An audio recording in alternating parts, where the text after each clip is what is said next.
I've been off of YouTube for the past 3 or 4 weeks, and the reason why is because YouTube was being a bloody nightmare. Yes.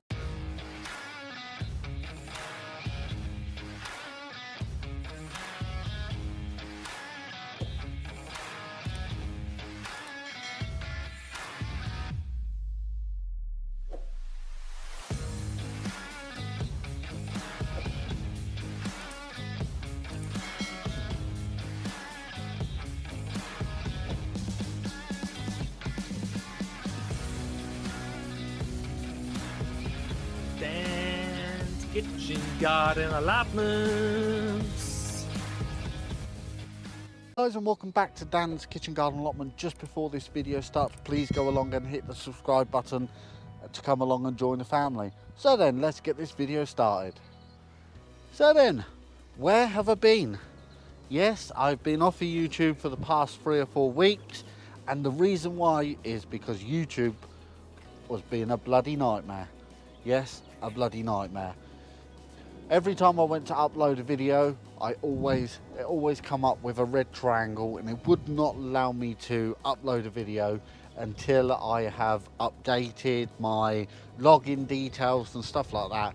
And I tried to update my login details and it just wouldn't allow me. So it wouldn't allow me on YouTube, it wouldn't allow me to upload videos.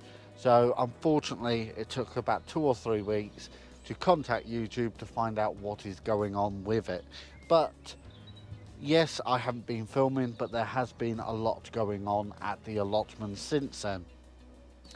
So what I thought I would do today is just a little end of May allotment tour, because since last month so much has gone in and the allotment is starting to look like a fantastic growing area throughout the year. So then what we're going to do is have a look around the allotment and show you what's going on. Also, last night we had a fantastic thunderstorm and lots of rain, so it was made that ground nice and soft again to dig. So what I've done today is I've brung the rest of the bits and pieces out of the greenhouse that needs to come down the allotment, and I have been getting them in and planting away and completely forgot to turn the camera on. So what we're going to do, guys, is we're going to have a look at the allotment and show you what's going on. So let's turn the camera around and show you. So then, I'll start off on plot 1. Yes, on plot 1, as you can see, this grass area seems to be getting up worse and worse. I need to deal with that. But as you can see from last month, you can tell that there's quite a bit actually starting to go in. These sweet corn have grown so quick. I only put them in when they were roughly about that big. You might have seen them on the last update video, I'm not too sure, but they've been in for about 4 weeks now and they've all taken. I haven't had any took by the pigeons and pulled out by the pigeons, so it looks like we're going to have a good crop of sweet corn this year. As I move down the allotment, you can see here I've got my tomatoes in here. I've got 1, 2 at the back. They are moneymaker tomatoes. I've got 1, 2 Tom tomatoes. These are the 2 at the front are Gardener's Delights, and these are 2 spare ones that a neighbour had, and he just wanted to know if I can chuck them in, which I said yes, and they seem to be growing absolutely fantastic. They've been in now probably for about 2 weeks, and this bark, what I put down, seems to be doing an absolutely fantastic job. So I'm thinking that is the way I'm going throughout the whole of this allotment, because it's not killing the tomato plants. It isn't even tainting the tomato plants. It's absolutely fine, so it's old enough to go down, and I will be doing this on a yearly basis. Now as I move around here, you can see I've got 3 wonky wigwams, and this is where I'm going to be growing my runner beans this year.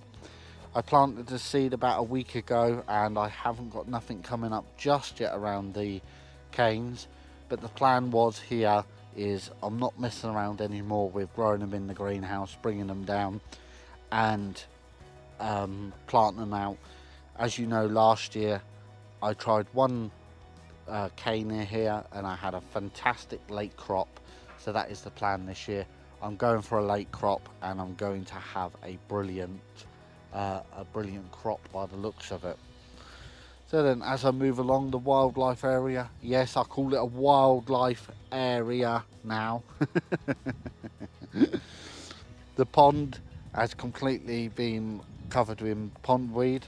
I think this liner might have a rip in it somewhere along the line because the water is going down far too quick. So maybe in the winter time I'm going to have to pull this out and put a brand new liner in, and maybe do a little different design probably. Rhubarb over the back there has got fantastic. The raspberries, got plenty of crop on the raspberries, gooseberries, sorry. So they're absolutely brilliant. And this area here, as you can see, it has just been completely left and demolished. And the reason why was I was going to turn this into a fruit area, but unfortunately the time I was going to do it, I had COVID, and that was the time to be planting out the vegetables, the fruit trees. So I've completely missed the timing. So what I thought I would do is I would just leave this area, as these are old Brussels sprout plants and they're coming into flower now, and the bees absolutely love them. So they do say you must leave a little space for the wildlife on your allotment, and that's what I've done for this year. I will pull all this up for the winter, dig it all over, lay membrane down and square out, so come along for that video when that comes out. This area here where the old runner beans are, as you can see, I've trimmed it all back now. I've got to lay black membrane on here, and I'm going to be building 3 compost bins, and that is going to be for the wood chip, so I can produce enough wood chip to be going onto the allotments pretty much hopefully next year. It's the best way to store it. As I've got 2 allotments now, it's going to be absolutely fantastic to produce my own compost without having any problems. Don't worry, it's not back to last year. If you can see here, I've got the black weed membrane down, and the reason why is because this plot is just covered, absolutely covered in bindweed, this one bed. So instead of keep on digging it, what I've done today is I've brought 3 more of Carol's pumpkin seeds, what she sent me last year, and I thought I would give it another go. So what I can do is I can just maintain around the bottom of the plant to make sure that there is no bindweed here. So we'll find out what these look like at the end of this year. As we move down, I've got 3 butternut squash plants, 1, 2, 3. I did plant more than that, but they didn't come out. Unfortunately, I was one of these people who brought the home-based soil, what was tainting a lot of seeds, and a lot of people apparently have had problems with the home-based compost this year. You can see on this railing here, I've got 2 cucumbers, and these were 2 I had left over from the greenhouse at home, so I thought I'd bring them down here, and that'll make like just a bit of a divider wall between the butternut squash and the courgettes. Courgettes, they do look a little weird at the moment, a little bit thinny, but that's because I've put them in the ground today. But that is how allotment 1 is looking at the end of May. So that is an absolutely fantastic part of the allotment. So let's pop over to allotment 2 and let's see what's been going on over there. So then, we're on allotment 2. As we move down allotment 2, you can see the gooseberry trees. They have got a lot of grass in them, but actually this worked out better for me last year, because with the grass in them, the birds can't see the gooseberries that is growing. All the gooseberries that are growing, the birds can't see them, the birds don't attack them, and then I can come along and just pick them as I want, and you don't normally get a lot of problems with birds and other vermin trying to take them. The onions this year, as you can see, they are pretty weeded up, but there is a crop there, so that's making me happy. The garlic is absolutely perfect. This will be ready to come out probably within the next 2 weeks or 3 weeks. I will be taking that out. Here, I said I wasn't going to do potatoes, but here we have got a rogue league of potatoes. I don't know where they've come from. I haven't got a clue. So they're probably last year's crop what I didn't dig up, and they've just decided to come up and germinate for this year. So I'm going to have a few, hopefully, like new potatoes for the summer. And if you come along here, you can see that I have got some, what were these turnips or Swedes? These are Swedes. I've got some Swedes in here. I've got 2 rows of Swedes, and as you can see, they are just starting to come up. They've been in about a week, so hopefully within another week they will be showing. Here I've got carrots, and I've just noticed we have got one coming up just down there, so that's going to be hopefully 2 rows of carrots here. And then what I'm going to do is when I lift the garlic and the onions, I will be doing another 2 rows of carrots and a row of beetroot, because we all know I can grow plenty of bloody beetroot.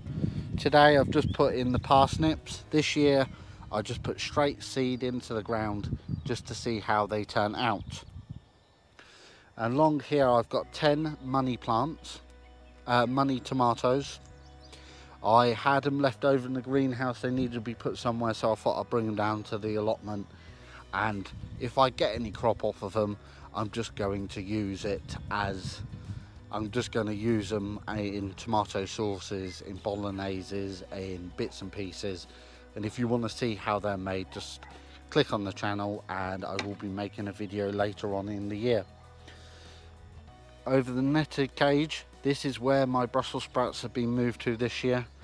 I've got 20 Brussels sprouts along here, and as you can see, they're all netted from the birds. Yes, I will have to put a bigger net on later on in the year, but hopefully they do better on what they did over on plot 1. And you can see I have got a massive dead space here. The reason why I've got this dead space is because of up this end, I've got this little area here what I didn't dig out just before I had COVID, and I need to get down here and just do this little bit of digging and clear this little bit up. So the plan will be along here is I will be putting my leeks in this section here. I've got my 3 ginormous, my massive pumpkins, 1, 2, 3. They've all taken, they've been there for about a week or so, and they haven't died back or anything like that. So they're going to be growing in this area, and they're going to completely take this area out. They might look very small now, but I guarantee you this area will be covered very, very shortly. So then guys, that's how allotment 2 looks like at the end of May.